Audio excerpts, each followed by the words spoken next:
Welcome to the Fantasy Football Prophet Podcast, hosted by Craig Phillips and Jeff Torrey. Visit us at fantasyfootballprophet.com. And now your hosts, Craig and Jeff. Welcome everyone to the Fantasy Football Prophet Podcast. I'm Craig Phillips, joined as always by Jeff Torrey. And today we're going to talk about some players that maybe haven't lived up to, I don't know if the hype or the ranks or whatever. They just haven't lived up to where we thought they should be. And are we still worried about them? We're going to go through at least one player at each position here. So let's jump into this thing. And I'm going to go quarterback. And I think you got to still start it off with Lamar Jackson. And I know he was better during his last game. But Jeff, are you still worried about Lamar? Or,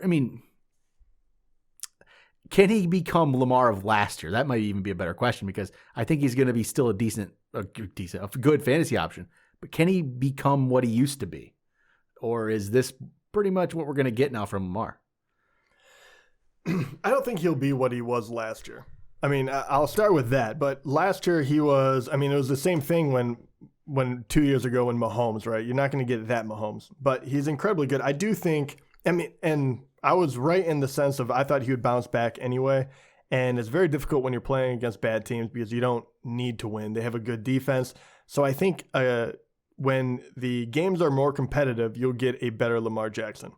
But he has been definitely up and down, right? If you just go through it and we're talking standard, but 33 to 19, 16, 29, 17, 30. He's all over the board. You're about to hit Pittsburgh, Indianapolis, New England, Tennessee, Pittsburgh again. That's not easy. No, they're not easy, but I actually think that might be better for him, to be honest. Sure. I don't like the Pittsburgh matchup, to be quite honest.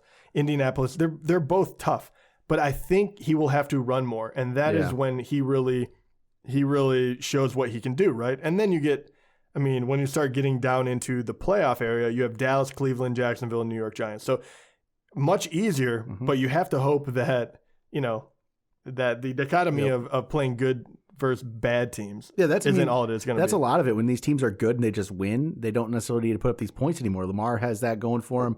Patrick Mahomes has a little bit of that going for him. So that is a thing. Like you got like the top two this year are Russell and Kyler, and their teams are in shootouts. There's a reason why they're the top two right now, right? They get into shootouts. Exactly. And so Lamar, I don't think, he can be a top 5 guy, but we're not getting Lamar of last year. They don't want to run him like they did last year. Like they're thinking of playoffs, Super Bowl, championship. Yeah. They're not thinking about who cares what their stats are. They don't. What's it matter? They're winning games. I think that is what I would predict for him the rest of the season. I would think he would be like the 5th, but that's against other guys that have all the opportunity in the world, right? You're talking about Kyler, Russell, and those types of guys. Aaron Rodgers, probably Mahomes. Justin Herbert's up there. Herbert would be up there, yeah. Herbert's actually ahead of Mahomes on points per game right now. I know, it's pretty crazy. Yeah. But so I like him a lot, but I don't think that I think there's other quarterbacks that will do better than him. Yep. And I'll say some other guys. Am I worried about Cam Newton? I'm going to get rid of him. I'm really worried about that situation. We liked that at one point, but it's gone south on us. So running back, I'm going to jump over to running back. And I guess the guy I got to bring up is Ezekiel Elliott. So Zeke is behind Todd Gurley in points per game this year. He's behind Kareem Hunt. He's behind Raheem Mostert even. He's behind James Robinson. Those are players that James Robinson. How much did I spend in our auction on Zeke? I could have just gone to the waiver wire and picked up James Robinson and been in better shape. Are you worried about Zeke? I know we the same question got brought up last week and we whatever that was, and it really didn't. We weren't that worried. What about now? Yeah, to a certain extent. Do I think that you want to jump ship? No. Do I think that he is no longer, you worry about him being like a true top 3, top 5 guy? Yeah, I do worry about that because the 2 games without Dak have shown some real kinks in the armor for Dallas in general. Now you don't even have Dalton. Now you're going to the 3rd string. What is that going to look like? I would have thought that Zeke would be heavily used when you go to Dalton. It did not turn out that way. He got 12 carries apiece, didn't turn that into much of anything, and that was going against Arizona and Washington, neither of them really known for their defense. So am I worried? Yes. Do I still believe that Zeke will turn it around? I do, because I feel like the passing game will be hurt a lot more than the run game. I feel like you have to lean on Zeke if you want to get some wins, and McCarthy desperately needs wins if he wants to save his job. So I do think Elliott will still turn out to be a top 10 back, but I don't think he's a top 3 guy anymore, which is why you drafted him there. I mean, I'm not so sure they're going to lean on Zeke and do the right thing because Mike McCarthy's their coach and he's a moron. So I think there's definitely a trend in all of these episodes lately. Okay, I'm going to hold against him forever not giving the ball to Zeke on the 1 yard line for 3 plays. It cost me a victory, Jeff. It might have, Jeff, that right. Mike McCarthy might, at the end of the day, cost me my playoff streak. Mike McCarthy. Yeah, I don't even know what to say about it. He might cost me my playoff streak. That's it. I know all you care about that so much, but yeah, everyone's rooting for you. They are. If we polled the audience, I think they would be rooting for me. Maybe not. But some other guys, I'll just say Joe Mixon. Joe Mixon, are we still worried about Joe Mixon? I'm always worried about Joe Mixon. I love the talent. I know you agree with me on that one. We've went through it before. I like his schedule coming up. I mean, I did say this would be the rough patch if you were gonna, stick it out with him. But once again, you're on a team that's struggling. You have a young QB. You don't really know what they're going to be doing. And now you have some injury concerns, which is really nothing you ever want to deal with. But I still believe in Joe Mixon. I still believe in that. I will pair the talent with the schedule, and I will give him a thumbs up for the rest of the year. Say this year's kind of strange in a way. There's not like these top end guys at like any position right now that are really like truly so far above everybody. Last year we had Lamar and Mahomes, and the running backs you had McCaffrey and McCaffrey and Zeke and Saquon wasn't there last year at this point either, but like McCaffrey was so far up there. But you don't really have that. I mean, Kamara's the number 1 RB this year, which is it's Alvin Kamara, Derrick Henry, James Robinson is RB3. I know. And then that will be my Gurley's RB6. Well, yeah. I have to admit I was in a weird turn of events. I was more right than I even thought I was going to be when it came to Todd Gurley. Yeah, it's kind of it's an odd year like that. There isn't these guys that are just completely dominating. Incredibly. I do have to ask about 2 quick situations. First, Bell and Clyde Edwards-Helaire. Yep. What do you see for those two moving forward? You know what? I think it's gonna be a split. So I think the Edwards-Helaire people, there is some. Yeah, I think he's gonna take a slight hit. I think Bell I saw enough from Bell that why would they not play him? No. And I do think that really it will eat a little bit into Clyde Edwards-Helaire's numbers and his opportunity. His opportunity is not going to go away, but it honestly is not going to be quite the same. So it's disappointing if you had him, but he'll still have some good ones. But Bell's going to play. Bell's good enough to play. And then the other one situation just like that though, but I have to find out Rojo and Fournette. I've asked you before, but now we saw another game and it completely changed the tables. So how are you feeling now? If we see it one more week where it's a true split, if next week's a true split, then that's what it is. And it was just Fournette coming back from injury, and that's what they always wanted to do. I can't say that 100% for sure yet, but if we see it one more time, that's what that's the case. I think that's where it's going to go. Yeah, I couldn't believe that they didn't give Rojo the majority of the carries. I mean, Fournette looked good, but it was kind of shocking. Think about this. If you had told yourself like last offseason, you're going to be talking about, man, I can't believe a team didn't give Ronald Jones more carries over Leonard Fournette.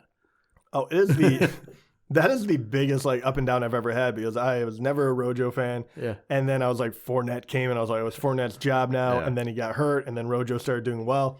That is the biggest flip-flop I think I've ever made where I'm like, I don't know what is going on with this team. There's too many mouths to feed. They just do whatever they want. It's an odd year. All right, so how about wide receiver? So the guy I'm going to bring up again, we've talked about him before, but I'm going to bring up Juju one more time here. And his last week was better. And Deontay Johnson came back, and Juju had a better week. He got 15 targets. So has the worry gone down a little bit, or you think it's still there? I mean, it's gone down. It has gone down. I think that if you have him on your team, there's a possibility of moving him. There's a possibility of still using him week in, week out. But I still don't see a road back to being a wide receiver 1 or even a high-end wide receiver 2. It looks like they're finally moving him into his strong suit now that you have Deontay Johnson back and Claypool that can play the outsides and all of that. So it does feel like it's moving in the right direction for him. But that is a very young and very talented team. And I don't think that you can really rely on any of them, to be honest. I think it's whoever is hot that day is going to get the ball. And as of right now, I haven't seen Juju be that guy. But it was great to see him catch more balls and get more yardage.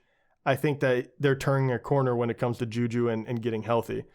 But I don't see him as a wide receiver 1 or a wide receiver 2. No, it's that year where when he had Antonio Brown opposite of him, that's just never going to happen again. I don't feel like he's that player. And maybe Antonio Brown really brought that out of him. Maybe we'll see what Antonio Brown does for Godwin and Evans. That'll be interesting. Maybe he's just that good. Juju, I don't think is. I think he's okay. And then, he's behind like in points per game. He's behind like Cole Beasley, and Cole Beasley's actually quietly having a really good season. That's one people we don't talk about. But he does that. But yeah, the wide receiver list is always weird to look at. Like Tyler Lockett's wide receiver 2 right now. Yeah, that big game really jumped him up there. Even if you sort it by points per game, Travis Fulgham would be wide receiver 6 in points per game. He's been doing great. It's he really has. And Justin Jefferson is wide receiver 10 right now. That's what's up. Jefferson 10, Claypool's 12. After all this, yep, I love it. And also, a lot of guys that we talked about too, and there was only a couple of games, but just to continue the endless patting myself on the back. But even that for the average. Just over 13 points a game, Allen Lazard, before he got hurt. Before the injury. And that would make him just outside the top 10. So it's one of those. And I do have to ask, and I also just traded for him in one of our leagues, but A.J. Brown, he's always an interesting one. He never 5-6 receptions, but he always breaks big. The last 3 games, he's had 4 TDs in 3 games. Now you're about to go Cincinnati, Chicago, Indianapolis, Baltimore, Indiana again. So you have a couple easy ones and then 3 really tough games. How do you look at A.J. Brown in a team that you have to be very productive in the limited, passes you get? He's looked good coming back from the injury. And he was good last year. I don't really have a reason to doubt him, be honest. I just don't. I think you got a really good deal there getting A.J. Brown for a keeper. The guy just performs, man. Yeah. I don't see how he's performed. Yeah, exactly. He's performed. He's looked good. I think he's going to be good. All right. And then I got to ask about Amari Cooper. I could ask about everyone on Dallas, but Amari Cooper, people are wondering right now he's positional as far as that. He's 11th. He did get 80 yards on 7 catches against Washington when everyone else really did not do well. He hasn't really seen the downturn yet. It's true. What do you feel about Amari Cooper? I feel like he's going to struggle because his coach is Mike McCarthy, and Mike McCarthy's a moron. I don't know why. I walked right into that one. I know. I should have known not to ask. Because Mike McCarthy didn't run the ball to Ezekiel Elliott on the 1-yard line. So, and he lost to Washington 25-3. Okay. All right, tight end. I got one here. Hunter Henry. He's currently tight end 18 on the year. And you can't say anything to do with the quarterback. His quarterback's been really, really good. Maybe Hunter Henry just isn't that guy that we thought he could be. I think at this point, you just can't expect anything from him. He's going to maybe have a good week or two, but the days of expecting this to happen, I think we need to give up on that a little bit. Yeah, I would not say to get rid of him because not that. Tight end is just a sea of disappointment this year anyway. But yeah, I was a big fan of the talent and everything, but I'm off the bandwagon. I really am. He's had every chance to do it. I think he is a fine tight end in the grand scheme of things, but he has not developed himself as a one of the top options. Yep. And that's fine. They have other very talented players on that team, but you were really hoping because he does kind of have that build. He had the athletic ability to be quite good in the league, I thought. But just for fantasy, I guess I was expecting more. Yep, just not happening, at least right now. Another guy, Evan Ingram, done. I don't expect a thing from that. Looking at this list again, like Hayden Hurst is actually number 8 this year at tight end. This is ugly. He hasn't. I don't feel like he's been good. No, well, he hasn't. He's had a few. And I like a few big games, quote unquote, for people that aren't watching on YouTube. Like 2 touchdowns or something. Yeah, he has 3 touchdowns, but he's only gone over 10 points twice in standard scoring. It's been an ugly year for tight end. Even like Kittle and Kelsey have had disappointing games. So, I mean, look at Robert Tanyan. He's number 5. I don't know. They mentioned this on the broadcast the other night that everyone was saying his name wrong. No, I don't remember which way it went. Is it Tanyan? It wasn't Tanyan. I think we were all saying Tanyan. It must be the Tanyan. Tanyan, it's not Tanyan. Right. I don't know. Either way, I apologize. But that shows Robert. how much I listened to it and then I forgot about it like a second later. Sorry, Robert. He's had 2 down games, and really he was buoyed by 3 good games in a row where he caught, a ridiculous 5 touchdowns in 3 games. And then you hit the bye, and then Tampa Bay, Houston came along, and he's only had 25 yards, 32 yards. One of those games, Tampa Bay, Aaron Rodgers was absolutely awful. So you take that, into account. Do you think that was a 3-game sprint, and he did really well, and now he's going to come back to kind of being irrelevant? The difference is Devontae Adams is back. I think that's the key. I do too. So I think that's where it's at. So, all right. That's going to do it for today. We'll be back Sunday night with the Week 8 recap around the NFL. Talk to you guys then.